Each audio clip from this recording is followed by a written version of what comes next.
صاحب تقوی لوگ ہیں، متقی ہیں، پرہیزگار ہیں، اللہ کے ولی تو صرف وہی ہیں۔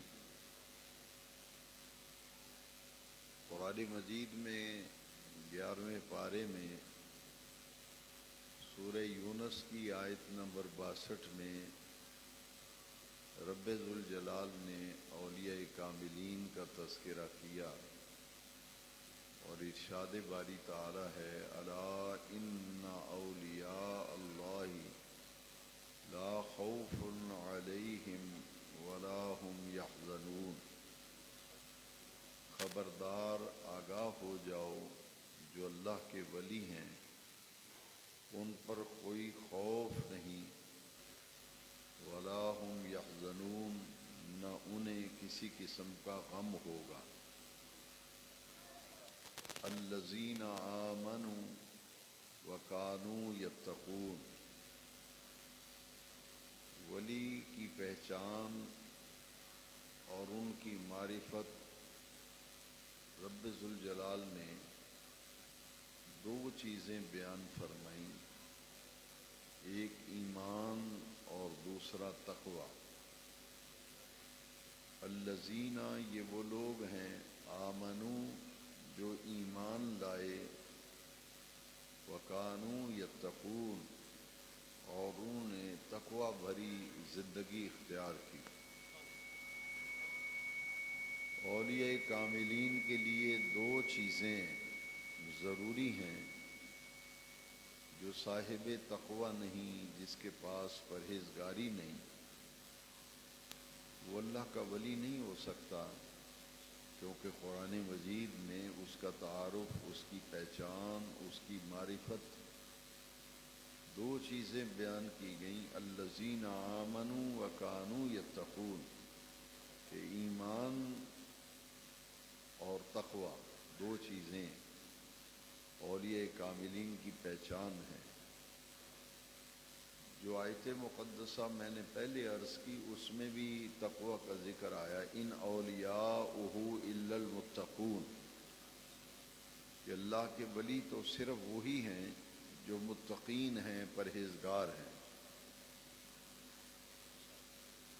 ان آیتوں میں غور کرنے سے یہ معلوم ہوا کہ اللہ تبارک و تعالی اپنے بندوں میں سے اور اپنی مخلوق میں سے کچھ لوگوں کو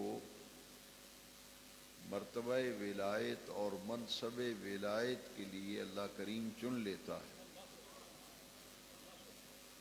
اور اپنے بندوں میں سے چن کر انہیں مرتبہ ولایت عطا کرتا ہے، اور جو مرتبہ ولایت پہ فائز ہوتے ہیں، جنہیں مقام ولایت عطا کیا جاتا ہے، مرتبہ ولایت دیا جاتا ہے، قرآن مجید کی اصطلاح میں انہیں اولیاء اللہ کہا جاتا ہے۔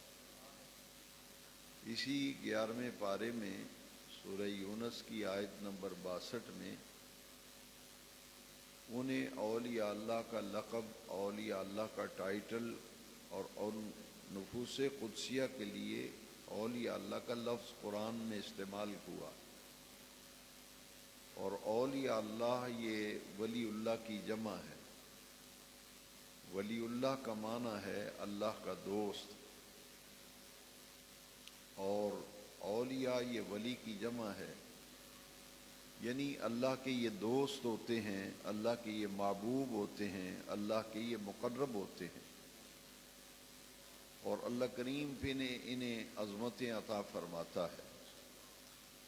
اور ان لوگوں سے جو تعلق اور نسبت قائم ہو جاتی ہے، جیسا کہ سلسلہ بیعت جو ہے، مرشد کامل کی تلاش ہوتی ہے، اور مرشد کامل کو تلاش کر کے پھر اس سے سلسلہ ارادت قائم کیا جاتا ہے، یعنی ان کے مرید ہوتے ہیں لوگ، بیعت کرتے ہیں۔ قرآن مجید میں اولیاء کاملین کے لیے مختلف نام قرآن مجید میں ذکر کیے گئے، کسی مقام پر انہیں محسنین کہا گیا، کہ اللہ کے ولی جو ہیں یہ محسنین کا لفظ ان کے لیے قرآن میں استعمال ہوا ہے. ان رحمت اللہ قریب من المحسنین،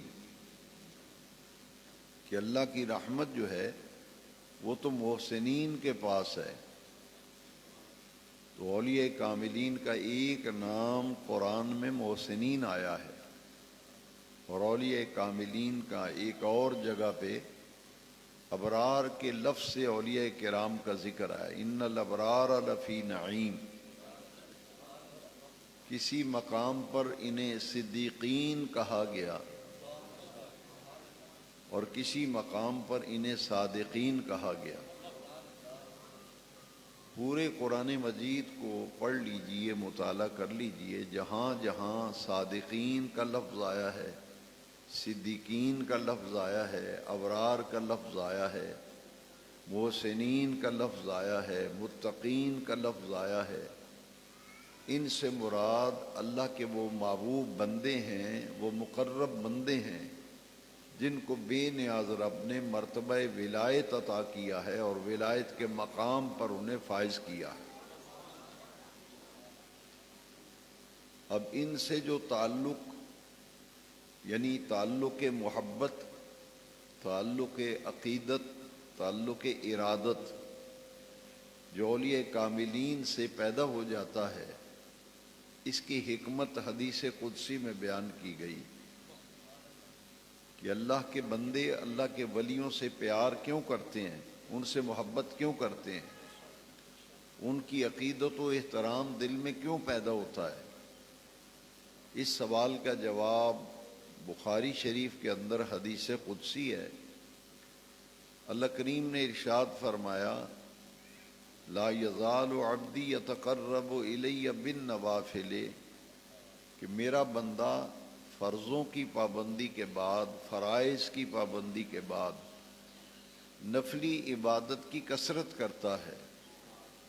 اور جب وہ نفلی عبادت کی کثرت کرتا ہے فرائض کی پابندی کے بعد، تو اللہ کریم فرماتے ہیں فَأَحْبَبْتُهُ، مجھے اس بندے سے محبت ہو جاتی ہے. اسی لیے اولیاء کاملین کے لیے 3 لفظ ہمیشہ ذہن میں رکھا کریں. میں اکثر اپنے دروس کے اندر اور بیانات کے اندر اور خطابات میں یہ بات سمجھاتا رہتا ہوں. جتنے بھی اللہ کے ولی ہیں ان کے لیے 3 لفظ ہر سننے والے کے ذہن میں ہمیشہ موجود ہونے چاہیے. ایک یہ کہ تمام اللہ کے ولی جتنے بھی ہیں یہ اللہ کے مقرب ہوتے ہیں، یعنی اللہ کے قریب ہوتے ہیں. دوسرا لفظ ہے کہ یہ اللہ کے محبوب ہوتے ہیں، یعنی اللہ ان سے محبت فرماتا ہے. تو یہ محبوب بھی ہیں، مقرب بھی ہیں، اور اللہ تبارک و تعالیٰ نے انہیں ولایت کا مرتبہ دیا ہے. اور اس میں غور کیجئے کہ جب اللہ کو کسی اپنے بندے سے محبت ہوتی ہے، اور محبت اس سے ہوتی ہے جو فرضوں کی پابندی کرنے کے بعد نفلوں کی کثرت کرتا ہے، نفلی عبادت زیادہ کرتا ہے، پھر اللہ تعالیٰ جبریل کو بلاتا ہے. یہ حدیث شریف میں لفظ ہیں دعا جبرائیل، اللہ کریم جبریل کو بلاتا ہے اور فرماتا ہے جبریل جاؤ آسمانوں میں بھی اعلان کر دو اور زمین میں بھی اعلان کر دو کہ رب ذوالجلال کو فلاں بندے سے محبت ہو گئی ہے. اے آسمان والو تم بھی اس سے محبت کرو اور زمین والو تم بھی اس سے محبت کرو.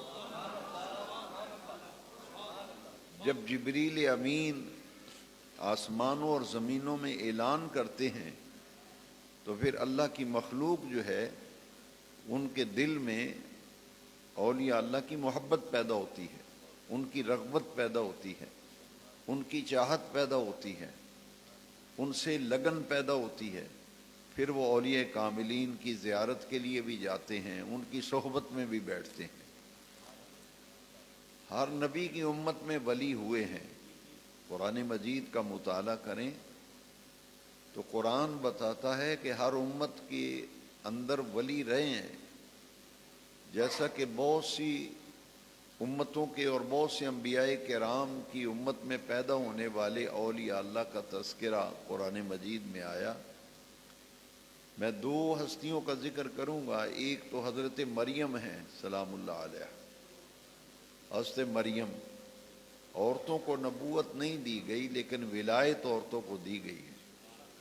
عورتوں میں کوئی عورت نبی نہیں ہوئی لیکن عورتوں میں ولیہ ہوئی ہیں، ولایت کا مرتبہ عورتوں کو دیا گیا، جیسا کہ قرآن مجید میں حضرت عیسیٰ علیہ السلام کی والدہ ماجدہ کو قرآن میں اونچے درجے کی ولیہ کہا گیا کہ عیسیٰ علیہ السلام کی والدہ حضرت مریم اونچے درجے کی ولیہ تھی، انہیں صدیقہ کہا۔ اور میں پہلے آپ کو بتا چکا ہوں کہ قرآن مجید میں جہاں بھی صدیق کا لفظ آیا ہے اس سے مراد اونچے درجے کے اولیاء اللہ ہیں۔ عورتوں کو ولایت دی گئی، حضرت مریم کا ذکر قرآن میں ہے، یہ اللہ کی ولیہ ہے۔ پھر حضرت سلیمان علیہ السلام کی امت کے ولی کا ذکر ہے، جس کا نام مفسرین کرام نے آصف بن برخیہ بتایا ہے۔ وہ سلیمان علیہ السلام کی امت کے ولی تھے۔ تو جس طرح ہر امت میں ولی ہوئے، نبی آخر الزمان حضور خاتم النبیین خاتم الانبیاء صلی اللہ علیہ وسلم کی امت میں بھی ہر دور میں ولی ہوئے اور ہر دور میں ولی ہوتے ہیں اور قیامت تک ولی ہوتے رہیں گے۔ جتنی آیتیں میں نے بیان کی ہیں ان ساری آیتوں میں اولیاء اللہ کا ذکر ہے، لیکن آج کے درس قرآن و حدیث کا عنوان آپ نے یقیناً پڑھا ہوگا، ہمارے احباب نے لکھا ہے جشن غوث الورا۔ اس ہستی کا نام ہے عبد القادر، غوث الورا آپ کا لقب ہے، اور آپ کا اسم مبارک نام نامی اسم گرامی عبد القادر ہے، اور آپ کے والد ماجد کا نام حضرت ابو صالح موسیٰ جنگی دوست علیہ الرحمہ، یہ آپ کے والد ماجد کا نام ہے، اور آپ کی والدہ ماجدہ کا نام ام الخیر فاطمہ ہے رضی اللہ تعالیٰ۔ آپ کی والدہ بھی اونچے درجے کی ولیہ تھی اور آپ کے والد ماجد بھی اونچے درجے کے ولی تھے۔ ابو صالح کا معنی ہے نیکیوں کا باپ، اور ام الخیر کا معنی ہے نیکیوں کی ماں۔ یعنی جس گھر میں حضرت عبد القادر پیدا ہوئے، ہمارے غوث العظم غوث الورا غوث الثقلین، وہ گھرانہ بڑا عظیم تھا کہ پورے گھرانے میں نیکیوں کا ماحول تھا، تقوی کا ماحول تھا اور ولایت کا ماحول تھا۔ اس ماحول میں پرورش پائی پھر حضرت سیدنا عبد القادر جیلانی غوث العظم رضی اللہ عنہ، اور آپ کے تمام تذکروں میں یہ موجود ہے کہ آپ مادرزاد ولی تھے، مادرزاد ولی تھے۔ رمضان المبارک کے مبارک مہینے میں پہلے روزے آپ کی ولادت ہوئی تھی، پہلی رمضان شریف کی پہلی تاریخ کو، سن 470 ہجری، اور یکم رمضان المبارک یہ ہمارے غوث پاک شہنشاہ بغداد پیران پیر دستگیر رضی اللہ تعالیٰ عنہ کی تاریخ ولادت ہے، تاریخ پیدائش۔ اس پورے مہینے میں چونکہ آپ پیدا ہی رمضان شریف کے مہینے میں ہوئے، تو صبح صادق سے لے کے غروب آفتاب تک، یعنی روزے کے اوقات میں اپنی والدہ ماجدہ کا دودھ نہیں پیتے تھے۔ یہ آپ کی وہ کرامت ہے جو پیدائش کے بعد ظاہر ہوئی، چونکہ مادرزاد ولی تھے، وہ اسی مہینے میں پیدا ہوئے ہیں، پہلی رمضان کی تاریخ تھی، اور پورے مہینے میں اپنی والدہ ماجدہ کو دودھ نہیں پیا آپ نے۔ اور پھر حضور کی امت کے اندر قیامت تک ولی ہوتے رہیں گے، لیکن تمام اولیاء کاملین میں حضرت غوث العظم کو اللہ تبارک و تعالی نے چن کر سب سے ممتاز بنایا ہے۔ ولایت کے مختلف درجات ہیں، اور حضرت سلطان العارفین سلطان باہو رحمۃ اللہ تعالی علیہ کی کتاب ہے محق الفقراء، اس میں آپ نے ولایت کی 24 منزلیں لکھی ہیں۔ ان 24 منزلوں میں سے ایک منزل ہے غوث اعظم۔ تو پوری امت کے اندر غوث اعظم صرف سیدنا عبد القادر جیلانی ہے رضی اللہ۔ تمام اولیاء کاملین کا اس بات پر اتفاق ہے کہ قیامت تک غوث پیدا ہوتے رہیں گے، لیکن غوث اعظم کوئی نہیں ہوگا۔ غوث اعظم شہنشاہ بغداد پیران پیر دستگیر کی ذات ہے،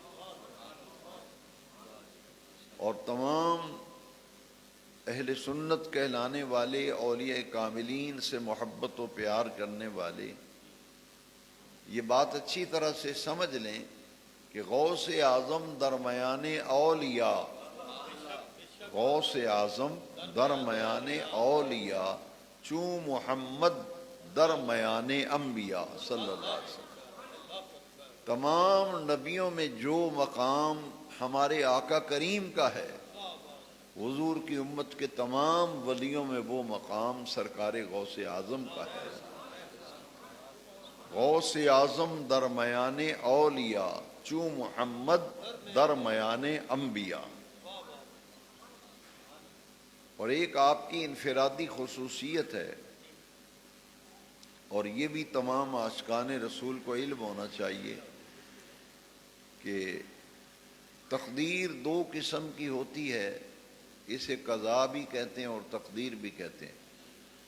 جب کوئی سانحہ پیش آتا ہے تو لوگ کہتے ہیں تقدیر ایسے تھی، تقدیر ایک ہے تقدیر، اور اسے ہی قضا کہتے ہیں۔ لیکن تقدیر اور قضا 2 قسم پر ہے، ایک تقدیر کو معلق کہتے ہیں اور ایک تقدیر کو مبرم کہتے ہیں۔ تقدیریں بدلتی ہیں، تقدیریں، کیونکہ قرآن مجید کی آیت ہے یمحو اللہ ما یشاء ویثبت عندہ ام الکتاب۔ وہ تقدیر لکھتا بھی رب تعالی ہے اور مٹاتا بھی رب تعالی ہے، قرآن کی آیت ہے۔ لیکن اس تقدیر کے متعلق مفسرین نے فرمایا وہ تقدیر معلق ہے۔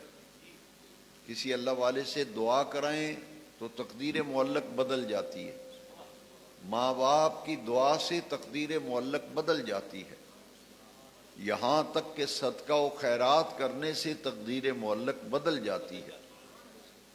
ڈاکٹر اقبال نے بھی اسی تقدیر کے متعلق نشاندہی کی ہے۔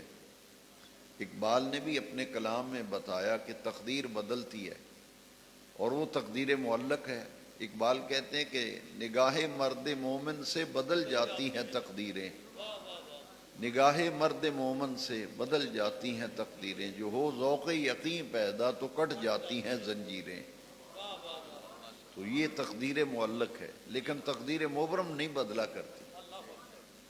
یہ بات بڑے غور سے سمجھنے والی ہے کہ حضور کی امت میں صحابہ و اہل بیت کے بعد پوری امت کے اولیاء میں اکیلے غوث العظم کو یہ مقام ملا، اکیلے غوث اعظم کو یہ مقام ملا کہ اگر وہ قضائے مبرم کے بارے میں اور قضائے مبرم کے معاملے میں رب کریم کی بارگاہ میں ہاتھ اٹھا کر دعا کر دیں تو بے نیاز رب ان کے ہاتھوں کو خالی نہیں لوٹاتا۔ ان کی دعا سے اللہ تعالیٰ تقدیر مبرم بھی بدل دیتا ہے۔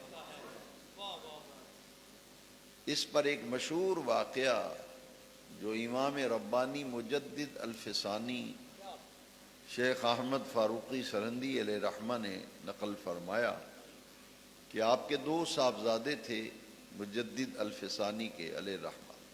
انہوں نے ایک قاری صاحب استاذ کے پاس اپنے بیٹے داخل کروائے پڑھنے کے لیے مکتب میں۔ جب داخل کرانے گئے تو مجدد پاک چونکہ مرتبہ ولایت پہ فائز تھے، انہوں نے بچوں کے استاذ کی پیشانی پڑھی اور اس کی پیشانی پہ لکھا ہوا تھا شقی یعنی بدبخت۔ تو بچے جب شام کو چھٹی کر کے گھر آئے تو آپ کے والد صاحب نے فرمایا کہ آج جس استاذ کے پاس تمہیں چھوڑ کے آیا ہوں اس کی پیشانی پہ شقی کا لفظ لکھا ہوا ہے کہ یہ بدبخت ہے۔ اب دوسرے دن بچے جب مکتب میں پڑھنے کے لیے گئے تو وہ بچے خاموش تھے، تو ان کے معلم اور استاذ نے پوچھا کہ تم بڑے خاموش ہو، کیا مدرسے میں دل نہیں لگا تمہارا؟ انہوں نے کہا نہیں، دل تو لگ گیا لیکن معاملہ کچھ اور ہے۔ پوچھا کیا معاملہ ہے؟ کہا کہ ہمارے ابا جان نے فرمایا کہ تمہارے استاذ جو ہے اس کی پیشانی پہ شقی لکھا ہوا ہے، یعنی بدبخت ہے۔ تو ہم صبح سے یہ سوچ رہے ہیں کہ جو استاذ خود بدبخت ہے اس سے ہمیں کیا فائدہ ہوگا، اس لیے پریشان ہے۔ اب وہ معلم استاذ جو ہے وہ اچھے ذہن کا تھا، وہ اگر آج کے دور کا شاید کو ہوتا تو کہتا ہے لو بڑا ولی بنا پھرتا ہے، اس سے بڑا ولی تو میں ہوں۔ لیکن استاذ اچھے تھے، انہوں نے کہا کہ بیٹو ایسے کرو کہ اپنے ابا جان سے درخواست کرو، وہ تو اللہ کے ولی ہیں، ان سے کہو میرے حق میں دعا کریں کہ بے نیاز رب میری بدبختی کو نیک بختی میں بدل دے، وہ میری پیشانی پہ اگر شقی پڑا ہے انہوں نے تو وہ دعا کریں تو سعید لکھا جائے، کیونکہ قرآن کی آیت ہے یمحو اللہ ما یشاء ویثبت عندہ ام الکتاب۔ اب حضرت مجدد کے پاس بچے جب شام کو واپس گئے اور کہا ابا جان ہمارے استاد صاحب نے ایسے کہا ہے کہ آپ دعا کریں کہ یہاں شقی مٹا دیا جائے اور ماتھے پہ سعید لکھ دیا جائے۔ مجدد پاک فرماتے ہیں میں نے لوح محفوظ پہ نگاہ ڈالی اور میں نے دیکھا کہ وہ قضائے مبرم تھی، قضائے، اور قضائے مبرم بدلتی نہیں، قضائے معلق ہو تو بدل جاتی ہے۔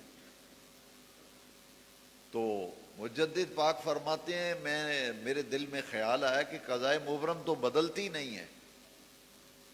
ابھی میں اس پر غور کر رہا تھا کہ میرے دل میں فوراً میرے ذہن میں یہ بات آئی کہ حضور کی امت میں ایک ہستی اور شخصیت ایسی ہے جو دعا کے لیے ہاتھ اٹھا دیں تو بے نیاز رب قضائے مبرم بھی بدل دیتا ہے، ان کے ہاتھوں کو خالی نہیں لوٹاتا۔ اب مجدد پاک نے دعا مانگی، باری تعالی سیدنا عبد القادر جیلانی غوث الاعظم غوث الثقلین غوث الورا، ان کی وہ دعا جس سے تو قضائے مبرم بھی بدل دیتا ہے، بے نیاز رب اس کا وسیلہ و واسطہ پیش کرتا ہوں، میرے بیٹوں کے معلم اور استاذ کی بدبختی کو نیک بختی میں بدل دے، شقاوت کو سعادت میں بدل دے۔ آپ نے یہ دعا فرمائی تو فرماتے ہیں دعا کرنے کے بعد میں نے لوح محفوظ پہ دیکھا بے نیاز رب نے میرے بیٹوں کے استاذ کی شقاوت کو سعادت میں بدل دیا اور شقی کی جگہ سعید لکھ دیا۔ ادھر لوح محفوظ پہ پھر آپ نے ارادہ کیا کہ میں استاذ کی پیشانی کو دیکھوں کہ یہاں بھی سے بھی مٹایا یا نہیں مٹایا، ادھر سے تو مٹ گیا۔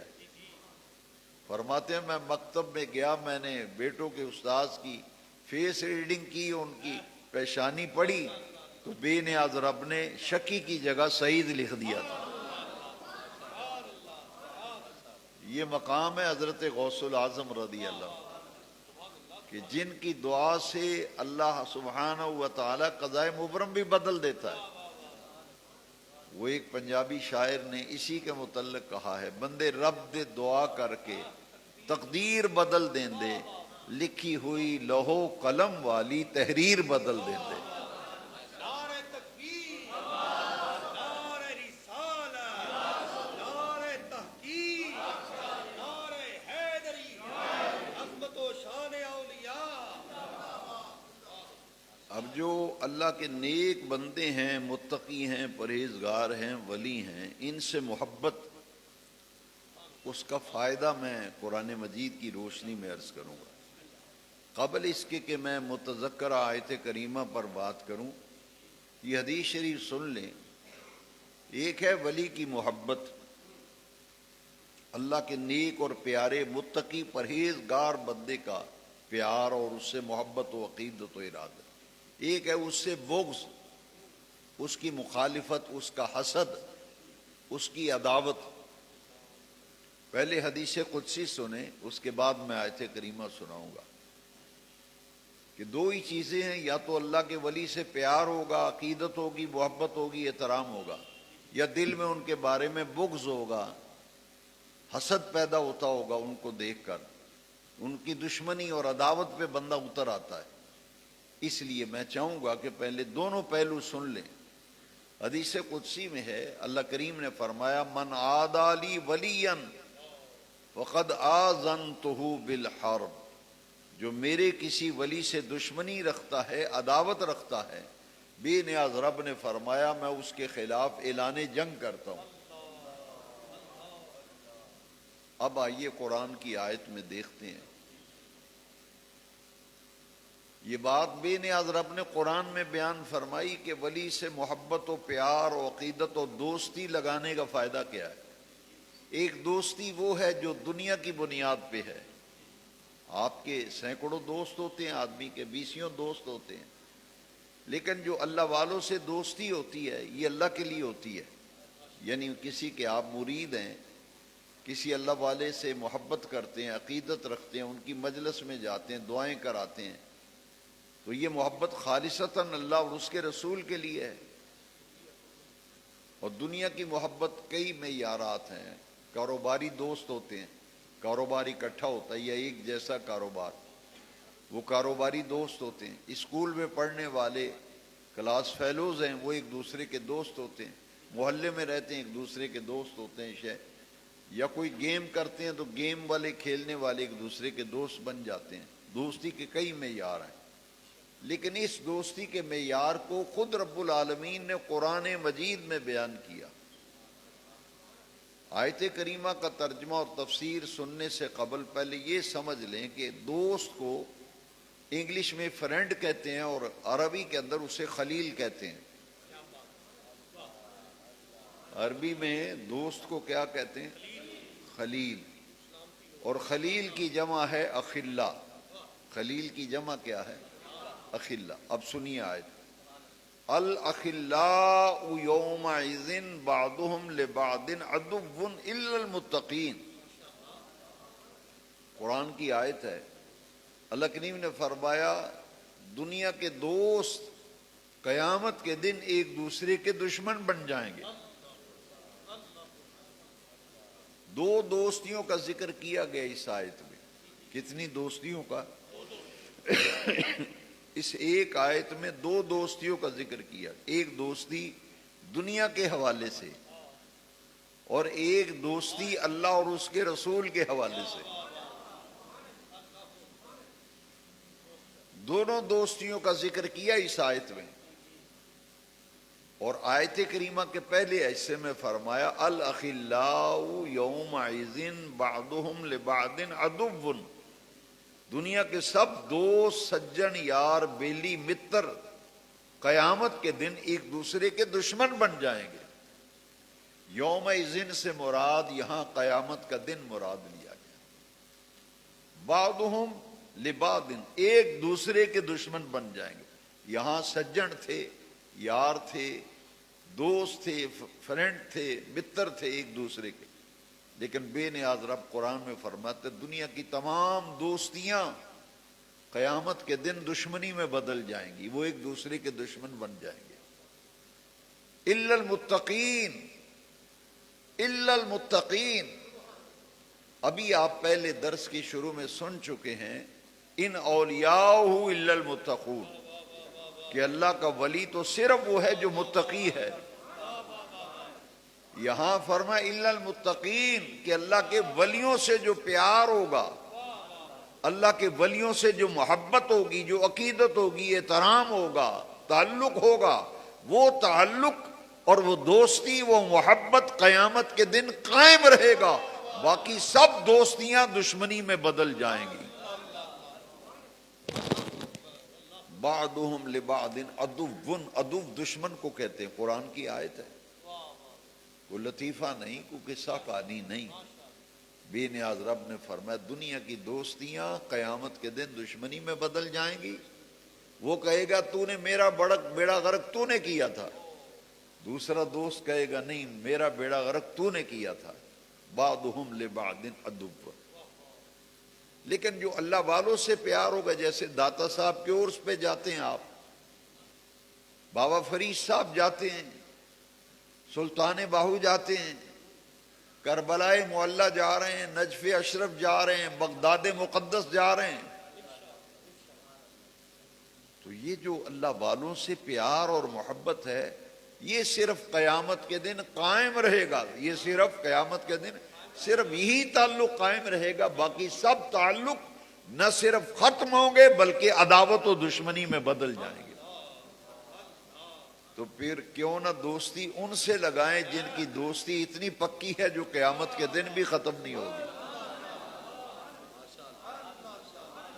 یہ تو قیامت کے دن بھی ختم نہیں ہوگی، یہ قائم رہے گی، اور یہ اللہ والے ہیں۔ قرآن مجید میں اللہ کریم نے کئی مقامات پر فرمایا، ایک دو مقام میں عرض کرتا ہوں چونکہ وقت اتنا ہوتا ہے مغرب سے عشاء تک۔ وَاتَّبِعْ سَبِيلَ مَنْ أَنَابَ إِلَيَّ۔ کئی لوگوں کو بڑی عجیب قسم کی باتیں سننے کو ملتی ہیں کہ آپ ولیوں کے پاس کیا لینے جاتے ہو، پیروں فقیروں کے پاس کیا رکھا ہے۔ تو میں ان سب دوستوں سے یہ کہوں گا کہ قرآن پڑھا کرو، قرآن میں غور کیا کرو۔ قرآن کیا کہہ رہے ہیں؟ وَاتَّبِعْ سَبِيلَ مَنْ أَنَابَ إِلَيَّ۔ اللہ کریم فرماتا ہے ان کے پیچھے چلو، ان کی پیروی کرو۔ من اناب الیہ، جو ہر معاملے میں میری طرف رجوع کرتے ہیں، تم بس ان کی پیروی کیا کرو، ان کے پیچھے پیچھے چلا کرو۔ واتبع سبیل من اناب الیہ۔ ولیوں کا ایک نام قرآن سے منیب بھی ثابت ہوا۔ منیب کا معنی ہے، بعض بچوں کے نام منیب ہوتا ہے، منیب کا معنی ہے اپنے ہر معاملے میں اللہ کی طرف رجوع کرنے والا۔ تو ولی ہوتا ہی وہ ہے، ولی ہوتا ہی وہ ہے کہ جو ہر معاملے میں اللہ کی طرف رجوع کرتا ہے۔ تو بے نیاز رب فرماتا ہے جو میری طرف رجوع کرنے والے ہیں بس تم ان کے ساتھ، ان کے پیچھے پیچھے چلو۔ اور میں نے پہلے عرض کیا کہ ولیوں کا ایک نام قرآن میں صادقین آیا، ایک صدیقین آیا۔ دیکھیے آیت کریم، اتقوا اللہ وَكُونُوا مَعَ الصَّادِقِينَ۔ اللہ کا تقوی اختیار کرو، وہ جو صادقین ہیں ان کے ساتھ ہو جاؤ، ان کے ساتھ جڑ جاؤ، یعنی ولیوں کے ساتھ جڑ جاؤ جو صاحب تقوی ہیں، متقی ہیں، پرہیزگار ہیں، ان کے ساتھ جڑ جاؤ، ان کے ساتھ تعلق محبت و عقیدت و پیار قائم کر لو، کیونکہ یہ تعلق قیامت کے دن قائم رہے گا، باقی سب تعلق قیامت کے دن ختم ہو جائے گا۔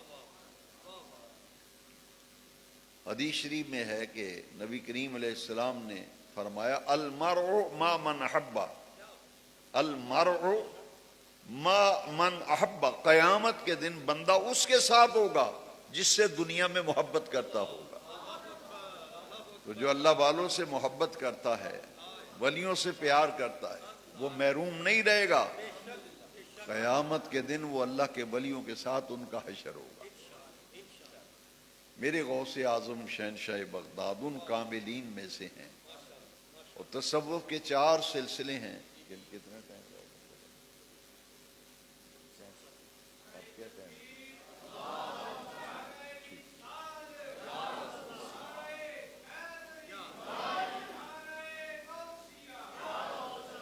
چونکہ عنوان آج ہے جشن غوث الورا، 4 سلسلے ہیں تصوف کے ہمارے ان علاقوں میں مشہور 4 سلسلہ چشتیہ ہے، نقشبندیہ ہے، سہروردیہ ہے، قادریہ ہے، چاروں برحق سلسلے۔ یوں سمجھیے کہ ان کا مرکز اور ہیڈ ایک ہے، یہ 4 نہریں ہیں جو ایک ہیڈ سے جاری ہیں۔ مرکز ہے گنبد خضرا شریف،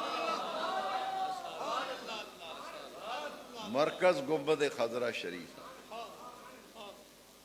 چاروں نہریں جو ہیں جیسے نہریں زمینوں کو سیراب کرتی ہیں، یہ چار نہریں ہیں تصوف کی، چار سلسلے یہ ایمان کی کھیتیوں کو سیراب کرتے ہیں۔ قادری ہوں تو تمام قادری خود غوث اعظم کا سلسلہ ہے، قادریہ سلسلہ یہ خود غوث اعظم کے نام سے منسوب ہے، عبد القادر، تو قادریہ سلسلہ۔ چشتیہ سلسلے کے مؤسس اعلیٰ ہیں حضرت خواجہ معین الدین چشتی اجمیری۔ نقش بندیوں کے جو مربی اور ان کے مؤسس ہیں وہ حضرت شاہ بہاؤالدین شاہ نقش بند بخاری علیہ رحمت والرضوان۔ اور جو سہروردیہ سلسلہ ہے جیسے حضرت غوث بہاء الحق زکریا ملتانی، شاہ رکن عالم نوری حضوری ملتان شریف والے، یہ سہروردیہ سلسلہ ہے۔ حضرت مخدوم نور سندھی رحمت اللہ علیہ اعلیٰ شریف والے، یہ بھی سہروردی سلسلہ ہے۔ اب یہ قادریہ تو خود غوث پاک کا سلسلہ ہے، چشتیہ خواجہ معین الدین چشتی اجمیری، نقش بندیہ شاہ بہاؤالدین شاہ نقش بند بخاری، اور شیخ شہاب الدین سہروردیہ سلسلے کے منہ سے آل۔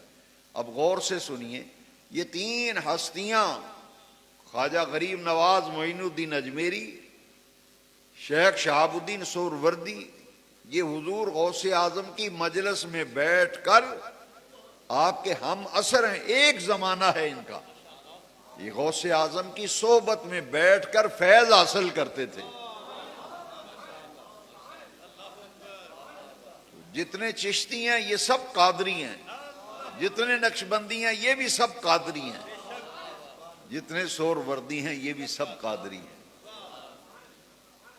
کیونکہ سب غوث اعظم کے فیض یافتہ ہیں، سب غوث اعظم کے، جس سلسلے میں بھی آپ بیعت ہوں گے مرکز سب کا ایک ہی ہے، مرکز سب کا ایک۔ لیکن شیخ شہاب الدین سہروردی یہ تو ہم اثر ہیں، خواجہ معین الدین اجمیری بھی ہم اثر ہیں، مجلس میں بیٹھ کے فیض لیتے تھے۔ لیکن شاہ بہاؤالدین شاہ نقش بند بخاری یہ غوث اعظم کے 150 سال بعد پیدا ہوئے ہیں۔ ہمارے غوث پاک کا جب وصال ہوا نا تو ان کے کتنے سال بعد پیدا ہوئے؟ 150 سال بعد۔ تو آپ مجھ سے سوال کریں گے یہ تو بعد میں، اور وہ بھی 150 سال بعد، تو یہ غوث پاک سے کیسے فیض یافتہ ہے؟ آپ مجھ سے پوچھیں کہ سب سلسلے غوث پاک کے فیض یافتہ ہیں، یہ تو ہوئے ہیں 150 سال بعد، تو یہ کیسے فیض یافتہ ہو؟ میرے غوث پاک شہنشاہ بغداد ایک دن سفر میں تھے، بخارا شہر سے جب گزرے نا، بخارا شہر سرزمین بخارا سے گزرے، فرمایا مجھے اس سرزمین سے ایسے مرد قلندر کی خوشبو آ رہی ہے جو میرے کم و بیش 150 سال بعد پیدا ہوگا، اور میں نے عالم روحانیت میں اپنا فیض انہیں منتقل کر دیا۔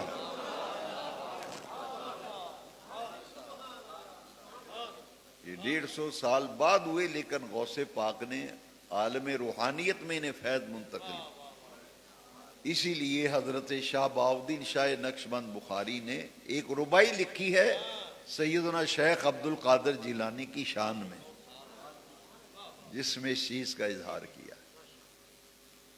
اور میرے غوث پاک حضور کے وہ لاڈلے بیٹے ہیں کہ والد باجت کی طرف سے غوث الورا سیدنا عبد القادر جیلانی، انہیں 11ویں والی سرکار بھی کہتے ہیں، پیران پیر بھی کہتے ہیں، شہنشاہ بغداد بھی کہتے ہیں۔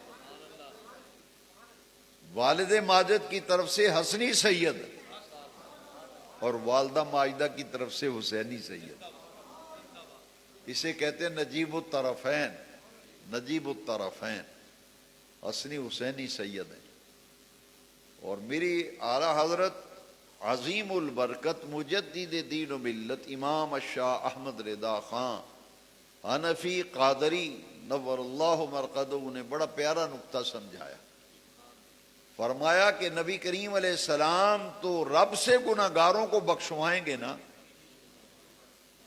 حضور ہمارے نبی پاک ہمارے رسول کریم صلی اللہ علیہ وسلم اپنی امت کے گناہ گاروں کو رب سے بخشوائیں گے، یعنی شفاعت کریں گے، شفاعت فرمائیں گے۔ لیکن میرے امام فرماتے ہیں غوث پاک نبی پاک سے معافی لے کے دیتے ہیں اور نبی پاک رب سے معافیاں لے کے دیتے ہیں۔ میرے امام نے فرمایا تیری سرکار میں لاتا ہے رضا، شفیع کا معنی ہے سفارشی، شفاعت کرنے والا۔ میرے امام فرماتے ہیں تیری سرکار میں لاتا ہے رضا اس کو شفیع جو میرا غوث ہے اور لاڈلا بیٹا تیرا، جو میرا غوث ہے اور لاڈلا بیٹا تیرا۔ حضور غوث پاک نبی پاک تک ہماری عرضیں پہنچاتے ہیں اور نبی کریم علیہ السلام رب کی بارگاہ تک ہماری شفاعت فرماتے ہیں۔ اللہ اکبر۔ خطیب پاکستان مولانا محمد شفیع اوقاڑوی رحمۃ اللہ علیہ بڑے ہمارے نامور خطیب گزرے ہیں۔ ان کی تقریر میں نے بچپن میں سنی تھی، پرائمری اسکول میں پڑھتا تھا اس زمانے میں۔ انہوں نے ایک بڑا پیارا نقطہ اپنے انداز میں سمجھایا تھا۔ مسجد میں ایک بہت بڑی گھڑی لگی ہوئی تھی، تو انہوں نے فرمایا بھائی اس گھڑی کو سب دیکھو 11 کے بعد کیا لکھا ہے؟ تو سارے لوگ بولے 11 کے بعد کیا ہے؟ فرمایا اچھا 11 کے بعد 12 ہے؟ فرمایا دیکھو 12 کے بعد آگے کیا لکھا ہے؟ 12 کے بعد کیا لکھا ہے؟ تو سارے مجمع نے کہا کہ 11 کے بعد لکھا ہے 12 اور 12 کے بعد لکھا ہے، تو فرمایا 11ویں والا 12ویں والے سے ملاتا ہے، 12ویں والا ایک سے ملاتا ہے۔ 11ویں والا 12ویں والے سے ملاتا ہے اور 12ویں والا ایک سے ملاتا ہے۔ پچھلے مہینے آپ نے ربیع الاول کی 12ویں شریف منائی، اس مہینے میں 11ویں شریف منا رہے ہیں۔ کیوں؟ اس لیے کہ 11ویں والا 12ویں والے سے ملاتا ہے اور 12ویں والا ایک سے ملاتا ہے۔ تیری سرکار میں لاتا ہے رضا۔ اعلیٰ حضرت نے اپنے انداز میں سمجھایا تیری سرکار میں لاتا ہے رضا اس کو شفیع جو میرا غوث ہے اور لاڈلا بیٹا تیرا۔ میرے غوث پاک نے یہ فرمایا کہ مرید ہونے کا فائدہ کیا ہے، غوث پاک نے سمجھایا۔ آپ چشتی سلسلے میں مرید ہوں، آپ قادری میں مرید ہوں، آپ سوروردی میں ہوں، نقشبندی میں ہوں، یہ میرا اپنا ایک تحقیق اور ذوق ہے، یہ سب قادری ہیں۔ کوئی چشتی ہو، نقشبندی یا نوشاہی، سبھی پینے والے ہیں پیمانہ غوث اعظم کا۔ خدا کے فضل سے ہم پر ہے سایہ غوث اعظم کا، دونوں جہاں میں ہے ہمیں سہارا غوث اعظم۔ ہاں دونوں جہاں میں سہارا، یہ تو قرآن بتا رہا ہے۔ الاخلاء یومئذ بعضهم لبعض عدو الا المتقین، باقی سب دوستیاں دشمنی میں بدل جائیں گی، غوث پاک کی دوستی قیامت کے دن بھی قائم رہے گی۔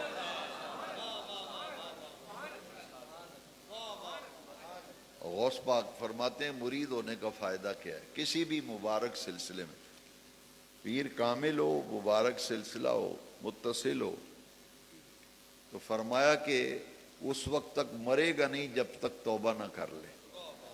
سب سے مرید ہونے کا بڑا فائدہ یہ ہے کہ مرنے سے پہلے بے نیاز رب توبہ کی توفیق دے گا۔ غوث پاک فرماتے ہیں میں نے اپنے رب سے دعا کی تھی، میرے رب نے میری دعا قبول کر لی۔ میں نے عرض کیا تھا باری تعالیٰ میرا کوئی مرید اس وقت تک مرے نہ جب تک توبہ نہ کر لے۔ میرے رب کریم نے میری دعا کو قبول کر کے مجھ سے وعدہ کیا ہے، اے عبد القادر جو قادری سلسلے میں بیعت ہوگا نہیں مرے گا اس وقت تک جب تک توبہ نہ کر لے۔ نعرہ تکبیر، نعرہ رسالت، نعرہ تحقیق، نعرہ حیدری، عظمت و شان اولیاء، فیضان حضور غوث اعظم۔ وہ بعض اوقات بیان کرنے میں آدمی بیان کرنے والا بعض اوقات صحیح طریقے سے وضاحت نہیں کر پاتا، جس کی وجہ سے سننے والے متذبذب ہو جاتے ہیں۔ وہ ایک جگہ ایک بیان کرنے والے بیان کر رہے تھے کہ جو غوث پاک کا مرید ہوگا سیدھا جنت میں جائے گا، جو غوث پاک کا مرید ہوگا وہ سیدھا جنت پہ جائے گا۔ تو ایک آدمی نے مجھ سے پوچھا جی اوپا میں جو مرضی کردہ پھر بھی جنت ہی جائے گا۔ میں نے کہا وہ اصل میں بیان میں فرق لگ گیا، بیان میں۔ اچھا سوال یہ ہے کہ جنت میں جائے گا کیسے؟ جو مرید ہو گیا وہ جنت میں، یہ نقطہ سمجھیں تو سوال کا جواب خود آ جائے۔ بھائی جائے گا کیسے؟ میرے آقا کی حدیث سنیں، نبی پاک نے فرمایا التائب من الذنب کمن لا ذنب لہ، گناہوں سے توبہ کرنے والا ایسے ہے جیسے اس نے گناہ کیا ہی نہیں۔ گناہوں سے توبہ کرنے والا ایسے ہے جیسے اس نے گناہ۔ تو اب بتاؤ غوث پاک فرماتے ہیں وہ مرے گا نہیں جب تک توبہ نہ کر لے، وہ مرے گا نہیں جب تک۔ تو جب توبہ کر لی تو حضور فرماتے ہیں وہ ایسے ہے جیسے گناہ کیا ہی نہیں۔ تو پھر جنت میں نہیں جائے گا تو کہاں جائے گا؟ بتاؤ۔ یہ ہے تسی دس دے پھر کتنے جائے گا؟ تو حضور فرماتے ہیں وہ گناہ سے توبہ کرنے والا تو ایسے ہے جیسے گناہ کیا ہی نہیں۔ تو مرید جدو انج ہو جائے توبہ کرے گا تو مرے گا، تو مرید نے تو انج ہونا جی میں گناہ کیتا ہی نہیں، اے فائدہ مرید ہونا۔ یہ سرکار غوث پاک شہنشاہ بخت، اور ان کا مقام کیا ہے جی؟ کوئی ٹائم ہے؟ بڑے غور سے سنیں، غوث پاک کا مقام دیکھیں۔ اچھا یہ وہ جو آپ شعر سنتے ہیں نا کہ نگاہ ولی میں یہ تاثیر دیکھیں، یہ نگاہ کی تاثیر جو ہے نا، وہ ڈاکٹر اقبال نے کہا ہے کہ تمنا درد دل کی ہو تو کر خدمت فقیروں کی۔ ڈاکٹر اقبال کہتے ہیں تمنا درد دل کی ہو تو کر خدمت فقیروں کی، نہیں ملتا یہ گوہر بادشاہوں کے خزینوں، نہ پوچھ ان خرقہ پوشوں کی ارادہ تو دیکھ ان کو ید بیضہ لیے بیٹھے ہیں اپنی آستین۔ اللہ اللہ کرنے سے اللہ نہ ملے، اللہ والے ہیں جو اللہ سے ملا دیتے ہیں۔ یہ نگاہ جو ولی کی نگاہ کہاں تک کام کرتی ہے؟ مجدد پاک کا نہیں سنا آپ نے؟ بھئی ہم سب ایک دوسرے کی پیشانیاں دیکھ رہے ہیں، نہ آپ کو پتہ ہے نہ مجھے پتہ ہے۔ تو مجدد پاک تو پیشانی دیکھ کے کہتے ہیں دے متھے تے لکھے ہے بدبخت۔ تو دعا کی یا اللہ میرے بیٹوں کے استاذ کی بدبختی کو نیک ہے۔ یہ ولی کی نگاہ کہاں تک کام کرتی ہے؟ میرے غوث پاک ممبر پہ واز کر رہے ہیں، واز کر رہے ہیں، 70,000 کا مجمع ہے، 70,000 کا مجمع۔ یہ غوث پاک کی کرامت تھی۔ اس زمانے میں ساؤنڈ سسٹم نہیں تھا، نہ لاؤڈ اسپیکر تھا۔ یہ کرامت تھی غوث پاک کی کہ پہلی صف میں بیٹھا ہوا بندہ جتنی آواز سے سن رہا تھا، آخری صف میں بیٹھا ہوا بھی اسی آواز سے سنتا تھا، اور مجمع تھا 70,000 کا۔ غوث پاک تقریر کرتے کرتے ممبر سے نیچے اتر آئے، درس دے رہے ہیں، اور پہلی صف میں آپ کا ایک مرید ہے، وہ بھی اللہ کا ولی تھا، مرید بھی اللہ کے ولی تھے، سید علی بن نصر حیتی علیہ رحمہ۔ وہ بیان سنتے سنتے سو گئے، ان کی آنکھ لگ گئی۔ جب وہ سوئے نہ تو میرے غوث پاک ممبر سے نیچے اتر کر ہاتھ باندھ کر مرید کے سامنے کھڑے ہو۔ وہ سارا مجمع حیران پریشان کہ بھئی مرید پیر کے سامنے ہاتھ باندھ کے کھڑا ہو تو بات سمجھ آتی ہے، تو یہاں معاملہ الٹ ہے، پیر مرید کے سامنے ہاتھ باندھ کے کھڑا، 70,000 بندہ پریشان، اللہ ماجرا کیا ہے؟ اور پھر درس بند کر دیا، گفتگو بند کر دی ہے، مرید کے سامنے ہاتھ باندھ کے کھڑے۔ اور اچانک جب مرید کی آنکھ کھلی تو اس نے دیکھا کہ میرے پیر میرے سامنے کھڑے ہیں، میرے مرشد پاک میرے سامنے کھڑے ہیں۔ تو مرید ایک دم گھبرا گیا کہ پیر صاحب ہاتھ باندھ کے میرے سامنے کھڑے ہیں۔ میرے غوث پاک نے اس کے کندھے پہ ہاتھ رکھا، فرمایا میرے مرید گھبرا نہ، گھبرا مت، مریدی لا تخف، گھبرا مت، مجھے سچ سچ بتا خواب میں کیا دیکھ رہا تھا؟ تو مرید کہتا ہے فرمایا سچی سچی دسی خواب وچ کی ویکھدا سیں؟ وہ مرید کہتا ہے مجھے نبی پاک کی زیارت ہو رہی تھی، میں سویا، میری خواب میں آقا دو جہاں تشریف لے آئے، میں حضور کی زیارت کر رہا تھا۔ اب 70,000 بندے کو پتہ چلا کہ شیخ عبد القادر جیلانی غوث الورا، غوث الثقلین، مرید کے سامنے ہاتھ باندھ کے نہیں کھڑے تھے، بظاہر تو مرید کے سامنے ہیں لیکن در حقیقت مرید کے خواب میں آمنہ کے لال کی جلوہ گری تھی، تو وہ اپنے آقا کریم کے ادب میں ہاتھ باندھ کے کھڑے تھے۔ تو مرید بس اتنی بات بتا کے خاموش ہو گیا، مجھے خواب میں حضور کی زیارت ہو رہی۔ وہ فرمایا اگلی گل بھی دس، تینوں غوث تینوں نبی پاک نے فرمایا کی۔ اب مرید حیران ہو گیا کہ اس سے پتہ چلا کہ ان کو اگلی بات کا بھی پتہ ہے، ان کو اگلی بات کا بھی، اسی لیے غوث پاک نے فرمایا بس اتنا ہی بتایا، حضور کی زیارت کر رہا تھا، اگلی گل بھی دس تینوں نبی پاک نے فرمایا کی۔ علی بن نصر ہیتی پانی پانی ہو گیا اور عرض کرتا ہے یا غوث العظم یا غوث الورا، مجھے نبی پاک نے فرمایا علی بن نصر ہیتی عبد القادر دا بوا نہ چھڈی، عبد القادر کی چوکھٹ نہ چھوڑ۔ شہنشاہ بغداد غوث پاک کا یہ مقام ہے، وہ خواب میں حضور کی زیارت کر رہے ہیں، میرے غوث پاک دیکھ رہے ہیں کہ میرے مرید کے خواب میں نبی پاک آئے ہیں، غوث پاک وہ دیکھ کر منبر سے نیچے اتر کر مرید کے سامنے ہاتھ باندھ کے کھڑے۔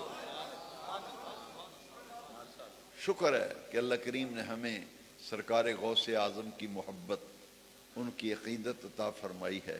یہ وہ محبت ہے جو قیامت کے دن بھی کام آنی۔ الاخلاء، آج کا درس اسی آیت پہ، الاخلاء یومئذ بعضهم لبعض عدو الا المتقین، کہ اللہ کے ولیوں سے جو پیار ہے، جو محبت ہے، جو عقیدت ہے، ارادت ہے، احترام ہے، یہ تو قیامت کے دن برقرار رہے گا۔